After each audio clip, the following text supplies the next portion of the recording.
Hey, sassy stuff. What's up? I'm Molly, and I'm here today with Savannah to talk all things Texas versus Georgia. Let's get right into it. This is the first time since the unfortunate SEC championship last year for Texas playing Georgia.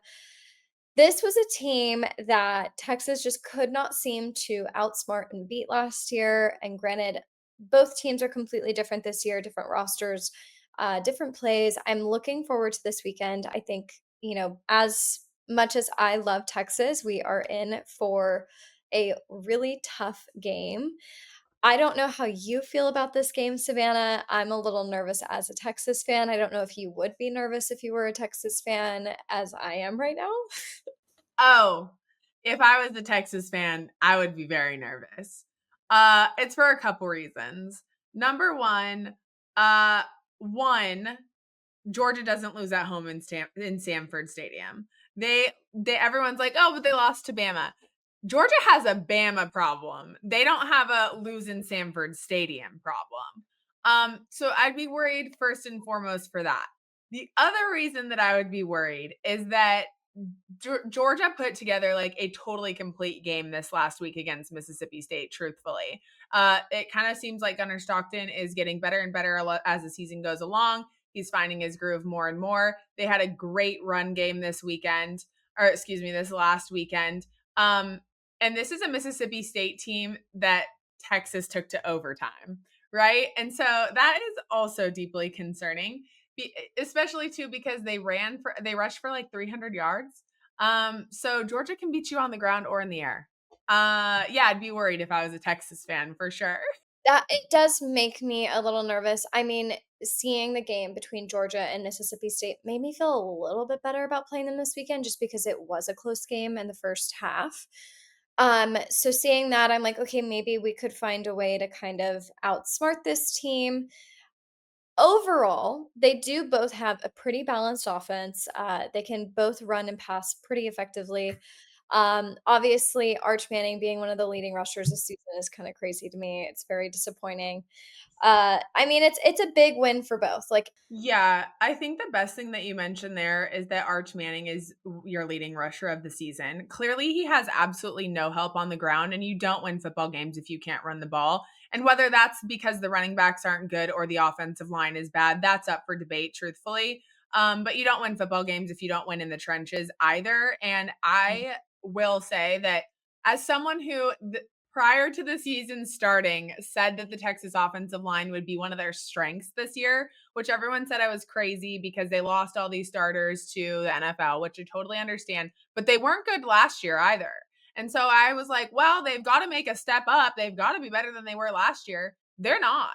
And it's crazy too, because it's all guys who have like been in the system for a while. Like these are guys who have had playing time, have had experience. Maybe they weren't starters, but they've been with the program. So it is deeply disappointing. And you're right. Arch is going to get hurt. And their only, in my opinion, Texas's only chance of winning this game is if they play like they did in the Red River shootout. I was at that game. The offensive line didn't do great in the first quarter. There was two holds. But then they did pretty well after that, to be totally honest. And a lot of people, the people behind me, were chirping and pissed at like the O line and this, that, and the other. But they had a lot of success running the ball to the left hand side where the left tackle and left guard were. And so that version of the O line needs to show up. What's concerning though is that Georgia's defensive line is far better than Oklahoma's. And so, yeah, again, I think it goes back to like, if I'm a Texas fan, I'm very worried about this game. I think too on the Georgia side, Georgia is a good team. They're a great team, and yes, they lost to Alabama, but also a lot of their games, like even with Tennessee, have been so close that I'm like, it's hard for me at this point in the season because a lot of these teams are similar in wins versus losses and also strength of schedule. So it's tough for me because I'm like, okay, well, yes, they beat them, but literally by super close game, 3 points or less. Yeah. So I'm kind of like looking at this from this big perspective of like I do think anything's possible, especially in the SEC, just because there's like crazy stuff going on. But ultimately, Texas is not favored. This is a high stake game for them. I mean, this is literally going to tell the rest of the season for them.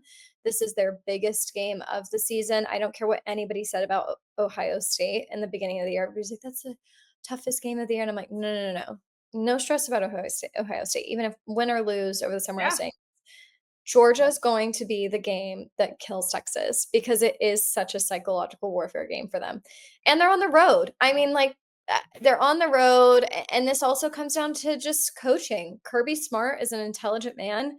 He's an amazing coach, and him and Sark have worked together before. So, like, it's kind of who's the better coach, who has the better play calls, who's more well rested, who's in the better mental space. It's tricky for me. Yeah. Um, I will say I do think that Georgia is beatable. I was at the game as well when they played Tennessee, and they definitely didn't look good. Like they had moments of looking great, but they didn't look consistent. They didn't look good. They were looked very beatable. So I think there's like definitely a chance, and this is again why you play the game, right? Because anybody can be anybody on any given day. I think very highly of both of these head coaches and think that they're great. And I also think that Georgia had this whole thing where they wanted to fire their offensive coordinator for the last 3 years, and I think it's worth putting out there to recognize that he's done a very good job this year. And people are like, "Oh, he needs to be fired, he needs to be fired." I think it had a little something to do more so with the players who were on the field than his play calling ability. And so credit where credit is due. Bobo has done well with the offense this year that he has. Um, but truthfully, I do think that Sark is probably a better offensive play caller than him just because I think he's probably only second to Lane Kiffin. So if it comes down to coaching, yeah, I think that there's pros and cons to both. It's funny too, because yeah, Sark is a great offensive play caller and coach, but Kirby Smart is about as good as it gets when it comes to defense as well. So the opposites are going head to head yet again. I overall too, like, and this is obviously an opinion, college football across all conferences, in my opinion, last year was just better. Like, the range of talent, for whatever reason, I feel like watching football this year is not as entertaining as last year. Like, we went into the season with the pre-seeds being so wrong on, like, there's nobody in that top 10 slot that I really thought was gonna be there, if we're talking about right now versus over the summer. There were people in those slots that really didn't deserve to be there over the summer. I just think watching football last year versus this year, the range of talent is a lot different, and I don't know, maybe I'm crazy and I'm tripping on something, but I do feel like it was better last year than now. Oh, that's funny. That's a loaded question for me. I don't know how I feel. I think I'm just too in depth, like too embedded that like every year that it's college football season is just good enough for me that we're in season. Um, like I said, I think truly the hardest part for Texas going into this game is that Georgia doesn't lose at home. Um, but if they are going to win this game, it's going to have to be they either figure out how to all of a sudden have a running game for the first time ever this season, or their defense is going to have to step up big time. Which do you think is more likely to happen? Yikes. I mean, Texas is an amazing defense, so I think the defense is gonna be fine. I mean, I would love to see the offensive side step it up. I mean, Vegas has this prediction as a really, really tight scoring game. Like, it's going to be close. It's probably gonna be a low scoring game. Kind of like the Ohio State game where both defenses were great, and then we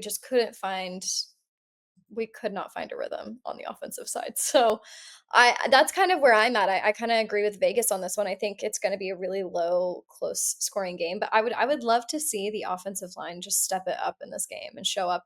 Like you said, even when I watched the Oklahoma game, that was probably their best game of the year. Like, if they show up with that same mentality, I think absolutely Georgia is beatable. Like, I think Texas genuinely could win this game if they had the same confidence and they stepped in onto that field with the same mojo that they had going on with the Red River rivalry. I don't know what they were doing that week, but hopefully they're doing it this week.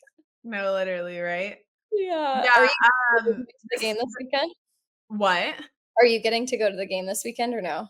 No, I my dad's game is at the University of Miami, and I am a Florida resident, so I will be in Miami Yes. this weekend. Yes. But, if I was going to go to a different game, this would be the one. Everyone I guess nobody knows here. I talk about this often on Twitter, but, Athens is my favorite college town in the entire world. So if there was another game I could go to, it would absolutely be this one. I haven't been to Athens all season, and it's a bummer because I don't think I'll make it.